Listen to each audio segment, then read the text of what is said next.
अगर आपने इन टॉपिक्स को बहुत अच्छे से कर लिया और अपने नोट्स में इसको बना लिया तो मेरे ख्याल से इससे बाहर क्वेश्चंस नहीं आने वाले हैं। जिसके 72 मार्क्स आ गए वो बिल्कुल निश्चिंत रहें कि अगर उनका पेपर एवरेज भी 3 हो गया है तो भी उनके रैंक लिस्ट में नाम दिखने की संभावना बहुत बढ़ जाती है। क्वालिटी के लिए आप एम लक्ष्मीकांत बुक को ही फॉलो कीजिए और सिर्फ उसी को फॉलो कीजिए।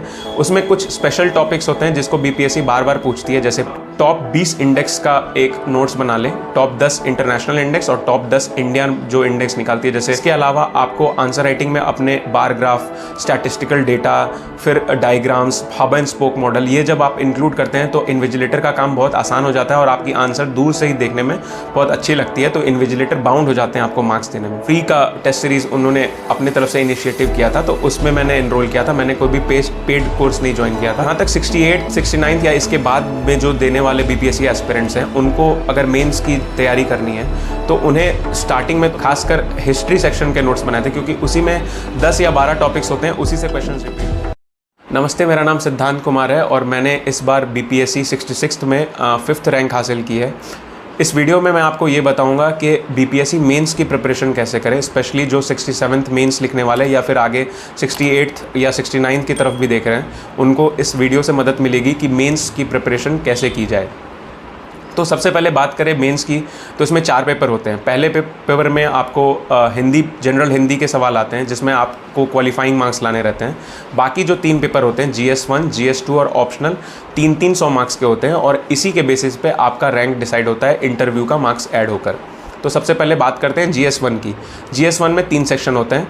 पहले सेक्शन में हिस्ट्री के क्वेश्चन आते हैं और हिस्ट्री के क्वेश्चन में कुछ ही रिपीटेड टॉपिक्स को बार बार बीपीएससी पूछती है, जिसमें से कुछ टॉपिक्स इस प्रकार हैं, जैसे मौर्य आर्ट, पाला आर्ट, पटना कलाम paintings, Madhubani paintings, Rabindranath Tagore, Pandit Jawaharlal Nehru, Netaji Subhash Chandra Bose, Mahatma Gandhi, Santhal revolt और बिरसा मुंडा रिवोल्ट। अगर आपने इन टॉपिक्स को बहुत अच्छे से कर लिया और अपने नोट्स में इसको बना लिया तो मेरे ख्याल से इससे बाहर क्वेश्चंस नहीं आने वाले हैं। उसके बाद GS1 का जो सेकंड सेक्शन है जिसमें बोलते हैं करंट अफेयर्स, तो करंट अफेयर्स के लिए आप कोई भी एक अच्छे इंस्टीट्यूट का मैगज़ीन फॉलो कर सकते हैं, मंथली मैगज़ीन, क्वेश्चंस उससे टैली कर जाएंगे। और करंट अफेयर्स में 1 या 2 सवाल हमेशा इंटरनेशनल रिलेशंस के रहते हैं, तो आप करंट अफेयर्स में IR को स्पेशल फोकस दे सकते हैं। जो तीसरा पोर्शन है उसको बोलते हैं डेटा इंटरप्रिटेशन और ये रैंक डिसाइडिंग फैक्टर होता है। ये 72 मार्क्स का होता है और इसमें आपको कोशिश यही करनी चाहिए कि आपके 72 के 72 मार्क्स आएँ, क्योंकि इसमें फुल के फुल मार्क्स मिलते हैं और जिसके 72 मार्क्स आ गए वो बिल्कुल निश्चिंत रहें कि अगर उनका पेपर एवरेज भी 3 हो गया है तो भी उनके रैंक लिस्ट में नाम दिखने की संभावना बहुत बढ़ जाती है। तो GS1 इस प्रकार थे। अब हम बात करते हैं GS पेपर सेकंड की। GS पेपर सेकंड में भी 3 सेक्शंस होते हैं। पहला सेक्शन पॉलिटी के लिए आप एम लक्ष्मीकांत बुक को ही फॉलो कीजिए और सिर्फ उसी को फॉलो कीजिए।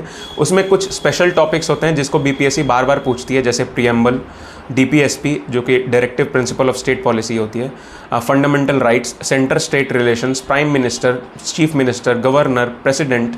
तो इन सब टॉपिक्स पे स्पेशल ध्यान देते हुए अगर आपने एम लक्ष्मीकांत बुक को अच्छे से पढ़ा है तो आपका पॉलिटी सेक्शन कंप्लीट हो जाएगा। फिर इसका जो सेकंड सेक्शन होता है जिसको बोलते हैं इकोनॉमी और ज्योग्राफी मिक्स, इसमें आपको कुछ नहीं करना। इसमें आपको सबसे पहले बिहार इकोनॉमिक सर्वे और बिहार बजट का एक एक डेटा और एक एक एनालिटिक्स को बहुत अच्छे से पढ़ लेना है ताकि क्वेश्चन आए तो आप वहाँ पर आंसर कर सकें। उसके अलावा आप टॉप 20 इंडेक्स का एक नोट्स बना लें, टॉप 10 इंटरनेशनल इंडेक्स और टॉप 10 इंडियन जो इंडेक्स निकालती है, जैसे नीति आयोग निकालती है सस्टेनेबल डेवलपमेंट इंडेक्स या फिर human development index, composite water management index. फिर अगर आप 10 इंटरनेशनल इंडेक्स की बात करें तो ह्यूमन डेवलपमेंट इंडेक्स हो गया, फिर वर्ल्ड कॉम्पिटिटिव इंडेक्स हो गया या वर्ल्ड बैंक जो रिपोर्ट्स निकालती है। तो अगर आप 20 इंडेक्स कर लेते हैं तो इससे भी एक सवाल आपके आ जाएंगे। उसके अलावा आप इकोनॉमी के लिए ये कर सकते हैं कि आप बिहार की इकोनॉमी बिहार समग्र बुक से देख लें और बिहार की ज्योग्राफी बिहार समग्र बुक से देख लें या फिर बिहार के किसी भी स्पेशल जो बिहार स्पेसिफिक बुक है उससे देख लें, तो आपका GS2 का जो ये सेकंड सेक्शन है वो भी कंप्लीट हो जाएगा। अब बात करें थर्ड सेक्शन की, तो वो होता है science and tech. Science and tech में एक क्वेश्चन हमेशा आते हैं, वो है फ्लड, बिहार को जो नॉर्थ बिहार में रेगुलर फ्लड आते हैं उससे कैसे बचाया जाए। तो अगर आपने ये क्वेश्चन को अच्छे से किया है तो एक क्वेश्चन तो यही आज आने की पूरी संभावना रहती है। इसके अलावा आप स्पेस सेक्टर पे भी ज़्यादा फोकस कर सकते हैं, क्योंकि बीपीएससी जो है वो ज़्यादातर स्पेस सेक्टर से सवाल पूछ देती है, जैसे इसरो के क्या अचीवमेंट्स हैं या फिर नासा के क्या अचीवमेंट्स हैं। जैसे पिछली बार स्टार डस्ट सैटेलाइट के बारे में क्वेश्चंस आ गए थे, तो स्पेस सेक्टर को भी दिमाग में रखिएगा। फिर आने वाले जो भी नए नए टेक्नोलॉजीज़ हैं, जैसे आर्टिफिशियल इंटेलिजेंस हो गए, बिग डेटा हो गया, फिर 5G टेक्नोलॉजी जिसका अभी हाल फिलहाल में प्रधानमंत्री जी ने अनावरण किया है, तो इससे भी क्वेश्चंस आने की पूरी संभावना रहती है। तो साइंस एंड टेक को इसका मेन सोर्स हो गया आपका न्यूज़पेपर और आपके आसपास के करंट इवेंट्स। इससे लिंक करके अगर आपने अपने नोट्स में कुछ कुछ पॉइंट्स इन हर सेक्टर के विषय में बना लिया है तो आपका ये GS 2B सेक्शन कंप्लीट हो जाएगा। और बाकी बात रही ऑप्शनल की, तो आपको अपना ऑप्शनल का चुनाव बहुत अच्छे ढंग से करना चाहिए, क्योंकि ऑप्शनल ही आपको रैंक दिलाता है। जितने अच्छे आपके ऑप्शनल में मार्क्स आएंगे उतना अच्छा आपकी रैंक आएगी और उतना ही ज़्यादा आप फ्लाइंग कलर्स के साथ इस एग्ज़ाम में निकलोगे।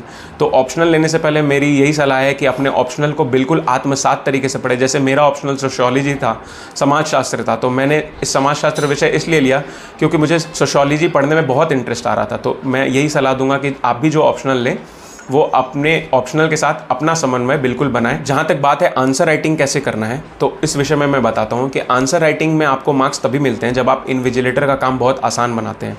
और ये काम आसान आप कैसे बना सकते हैं, आप भले पैराग्राफ में लिखें या बुलेट में लिखें, बुलेट पॉइंट्स में लिखें, लेकिन अपने क्वेश्चन में जो भी कीवर्ड्स हैं उसको अंडरलाइन करें। पैराग्राफ बिल्कुल मोनोटोनस नहीं होना चाहिए। जो भी आप अगर आप पैराग्राफ में भी लिख रहे हैं तो 3 या 4 लाइन से ज़्यादा का पैराग्राफ ना लिखें। और पॉइंट्स में लिखेंगे तो ये बहुत ही अच्छी बात है, क्योंकि कोई भी इन्विजिलेटर ये चाहता है कि शॉर्ट पॉइंट्स दिखे और ज़्यादा पॉइंट्स दिखे। ज़्यादा मल्टी डायमेंशनल अगर आप पॉइंट्स लिखेंगे तो आपको ज़्यादा मार्क्स आएंगे। इसके अलावा आपको आंसर राइटिंग में अपने बार ग्राफ, स्टैटिस्टिकल डेटा, फिर diagrams, hub and spoke model, ये जब आप इंक्लूड करते हैं तो इन्विजिलेटर का काम बहुत आसान हो जाता है और आपकी आंसर दूर से ही देखने में बहुत अच्छी लगती है। तो इन्विजिलेटर बाउंड हो जाते हैं आपको मार्क्स देने में। इसके अलावा नीटनेस भी बहुत मायने रखती है। कोई भी आंसर अगर स्वच्छ दिखता है, एक शहर स्वच्छ दिखता है, एक आंसर स्वच्छ दिखता है, तो उसकी अलग ही पहचान होती है। तो अपने आंसर को भी नीट रखें। और चौथा ये कि इंट्रोडक्शन, बॉडी और कंक्लूजन तीनों पे वर्क करने की आवश्यकता है। अगर आप इंट्रो और कंक्लूजन नहीं देते हो तो मार्क्स ज़रूर कटेंगे, और अगर देते हो तो मार्क्स मिलेंगे, इसकी कोई गारंटी नहीं है। लेकिन इंट्रोडक्शन और कंक्लूजन नहीं देते हो तो मार्क्स कटने की पूरी चांसेस होती है। तो आपको तीनों पे वर्क करना है। मेन मार्क्स आपके बॉडी पे मिलते हैं और आपका कंक्लूजन जो होता है वो हमेशा फॉरवर्ड लुकिंग होना चाहिए, और जो इंट्रोडक्शन है वो हमेशा उस क्वेश्चन से रिलेटेड होना चाहिए। तो तीनों पार्ट पे अगर आपने वर्क कर लिया, और जो जैसा मैंने बताया कि आप अगर अपने आंसर में डायग्राम्स इंक्लूड कर रहे हो और तीनों इंट्रोडक्शन, बॉडी और कंक्लूजन पे आपने वर्क किया, तो आपका आंसर बहुत ही अच्छा दिखेगा और आपको ज़्यादा से ज़्यादा मार्क्स आएंगे।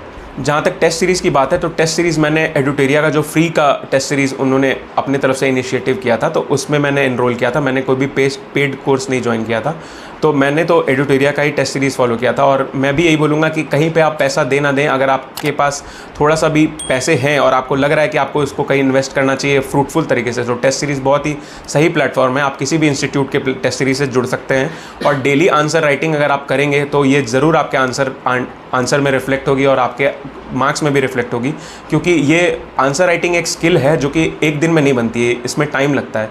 तो जब आप आंसर टेस्ट सीरीज़ लगाते हो तो अपने आप ये स्किल डेवलप होती है और फिर वो आपके आंसर में निखर के रूप में आती है। दोस्तों, घर बैठे आपको यूपीएससी पीसीएस की ऑल मटेरियल्स चाहिए, like all standard books, all notes like Drishti, Vision, Vajiram, etc, NCERT books, old new NCERT, mix NCERT, तो दिल्ली के आप प्रदेश बुक स्टोर से मंगा सकते हैं, दिए हुए नंबर पर कॉल करके। Thank you. जहाँ तक 68, 69 या इसके बाद में जो देने वाले बीपीएससी एस्पिरेंट्स हैं, उनको अगर मेंस की तैयारी करनी है तो उन्हें स्टार्टिंग में तो थोड़ा सा तो नॉलेज लेना पड़ेगा, क्योंकि आंसर लिखने से पहले आपको उस विषय में पता होना चाहिए, तभी आप वो आंसर लिख पाओगे।